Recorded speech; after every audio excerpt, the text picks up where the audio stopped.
بسم اللہ الرحمن الرحیم۔ لاکھوں کروڑوں درود و سلام نبی آخر الزماں حضرت محمد صلی اللہ علیہ وآلہ وسلم پر اور ان کی آل پر۔ ناظرین، ابو جہل وہ بدبخت کافر تھا جس نے ساری زندگی رسول اللہ صلی اللہ علیہ وآلہ وسلم کو تکلیف اور دکھ کے علاوہ کچھ نہیں دیا۔ فرعون اور نمرود کی موت کی طرح ابو جہل بھی بری موت مرا۔ حضرت عبد الرحمن بن عوف رضی اللہ تعالی عنہ سے مروی ہے کہ جنگ بدر کا میدان لگا ہوا تھا کہ معاذ اور معوذ رضی اللہ تعالی عنہ میرے پاس آئے۔ انہوں نے مجھ سے دریافت کیا کہ چچا جان، ان لوگوں میں سے ابو جہل کون ہے؟ میں نے ہاتھ کا اشارہ کرتے ہوئے ان کو بتایا کہ وہ ابو جہل ہے۔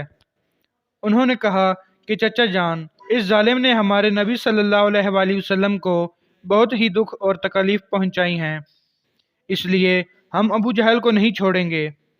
عبد الرحمن بن عوف رضی اللہ تعالی عنہ فرماتے ہیں کہ جو ہی میں نے ان بچوں کو ابو جہل کا بتایا تو وہ بچے بجلی کی رفتار کے ساتھ ابو جہل کی طرف بھاگے۔ انہوں نے ابو جہل پر ایک زوردار ضرب لگائی۔ ان کی پہلی ہی ضرب سے ابو جہل اونٹ سے نیچے گر گیا۔ پھر انہوں نے ابو جہل کا پاؤں پر تلوار کا وار کر کے اس کا پاؤں ہی ٹانگ سے الگ کر دیا۔ حضرت معاذ رضی اللہ تعالی عنہ بیان کرتے ہیں کہ یہ سب کچھ ابو جہل کا بیٹا عکرمہ بھی دیکھ رہا تھا۔ عکرمہ نے وار کر کے میرے بازو کو کاٹ دیا۔ میرا بازو کندھے سے لٹک رہا تھا۔ پھر میں نے لٹکتے ہوئے بازو کے ساتھ بڑی تیزی کے ساتھ لڑ رہا تھا۔ جب بازو نے مجھے بہت ہی زیادہ تنگ کرنا شروع کیا تو میں نے اپنے بازو کو اپنے پاؤں کے نیچے رکھا اور زور لگا کر بازو کو اپنے تن سے جدا کر دیا۔ حضرت معاذ رضی اللہ تعالی عنہ سے مروی ہے کہ میں نے موقع پا کر ابو جہل پر پھر وار کیا، جس سے ابو جہل کے جسم سے خون کے فوارے جاری ہو گئے۔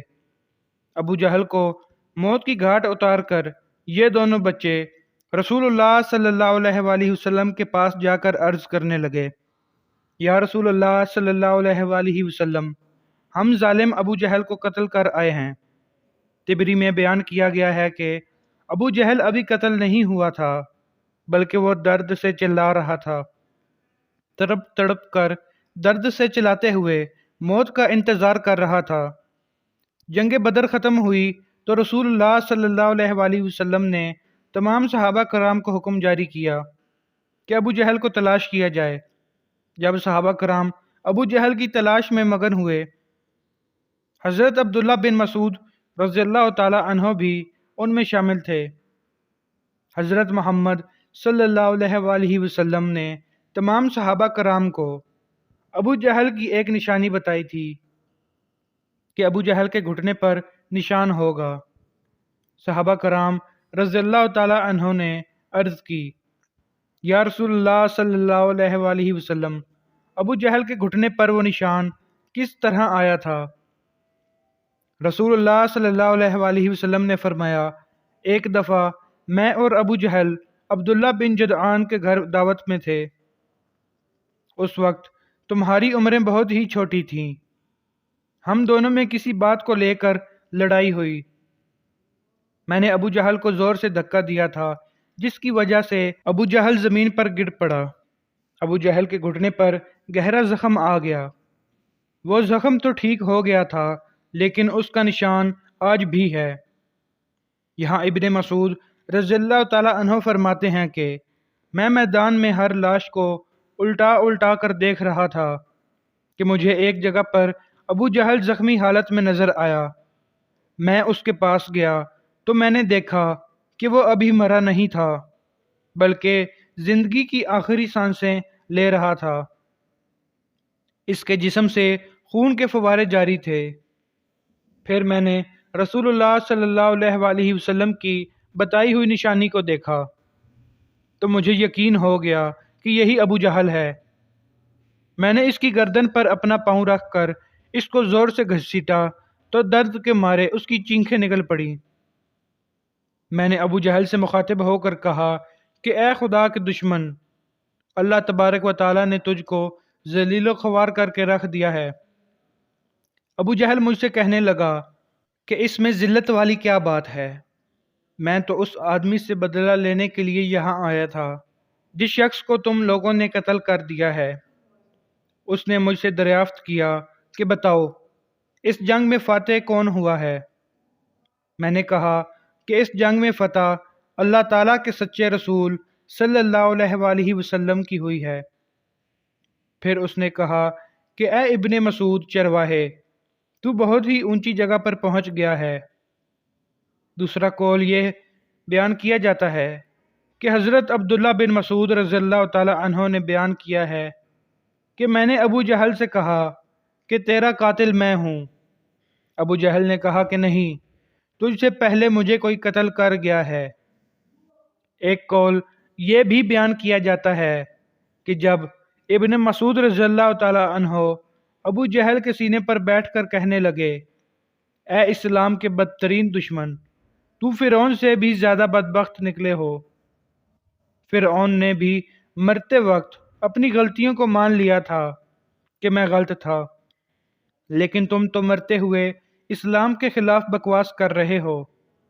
یہ سن کر ابو جہل نے جواب دیا کہ اپنے آقا محمد صلی اللہ علیہ وآلہ وسلم کا سب سے بڑا دشمن میں ہوں۔ ابو جہل کی زبان سے یہ سن کر میں نے ابو جہل کی تلوار پڑی اور اسی سے ابو جہل کو جسم سے اس کا سر جدا کر کے رکھ دیا۔ فرماتے ہیں کہ میں جسم کو سر سے جدا کر کے نبی اکرم صلی اللہ علیہ وآلہ وسلم کے پاس لے گیا۔ میں نے آقا دو جہاں صلی اللہ علیہ وآلہ وسلم کی بارگاہ میں ابو جہل کا سر پیش کرتے ہوئے عرض کی، یا رسول اللہ صلی اللہ علیہ وآلہ وسلم، یہ لیں ابو جہل کا سر۔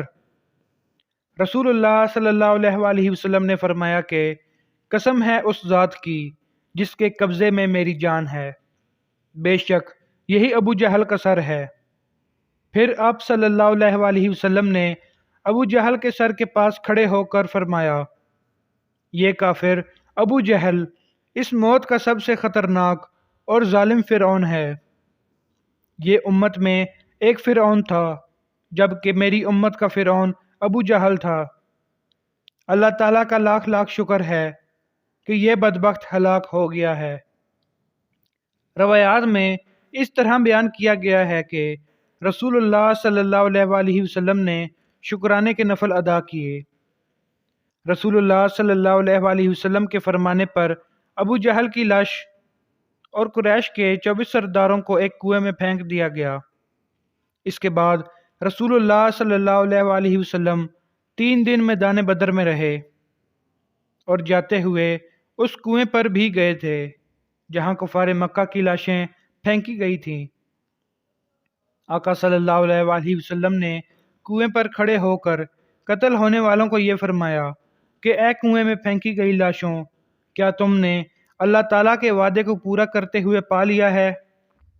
اللہ تعالیٰ کا وعدہ سچ ثابت ہو گیا ہے۔ حضرت انس رضی اللہ تعالیٰ عنہ سے مروی ہے کہ رسول اللہ صلی اللہ علیہ وآلہ وسلم نے آدھی رات کے وقت یہ ان تمام لاشوں کے نام لے کر فرمایا، اے ابو جہل بن حشام، اے عتبہ بن ربیعہ۔ اس طرح نبی اکرم صلی اللہ علیہ وآلہ وسلم نے سب کنویں میں پھینکی گئی لاشوں کے نام لیتے ہوئے فرمایا کہ کیا تم نے اپنے رب کائنات کا وعدہ پورا ہوتے ہوئے دیکھ لیا ہے؟ کیا تم نے اپنے خداؤں بتوں کا وعدہ سچ پایا؟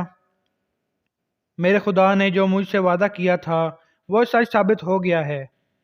اس پر صحابہ کرام نے پوچھا، یا رسول اللہ صلی اللہ علیہ وآلہ وسلم، آپ لاشوں سے باتیں کر رہے ہیں؟ تو حضور کریم صلی اللہ علیہ وآلہ وسلم نے فرمایا کہ جو باتیں میں ان سے کر رہا ہوں تم ان لاشوں سے زیادہ نہیں سن سکتے، بس یہ لاشیں بول نہیں سکتی، سب کچھ سن رہی ہیں۔ امام طبری لکھتے ہیں کہ محمد بن اسحاق بیان کرتے ہیں کہ بعض علماء کرام نے یہ بات بیان کرتے ہوئے کہا ہے کہ تم لوگوں نے مجھ سے دشمنی کی، بلکہ دوسروں لوگوں نے مجھ سے دوستی کی۔ تم نے مجھ کو میرے ہی شہر سے نکال دیا، دوسرے لوگوں نے مجھ کو اپنے شہر میں پناہ دی۔ تم لوگ مجھے جھوٹا کہتے رہے، دوسروں نے مجھے سچا اور آخری نبی کہا۔ تم لوگوں نے مجھ کو بے شمار تکالیف دیں، لیکن دوسرے لوگوں نے مجھے تمام پریشانیوں میں شریک رہے۔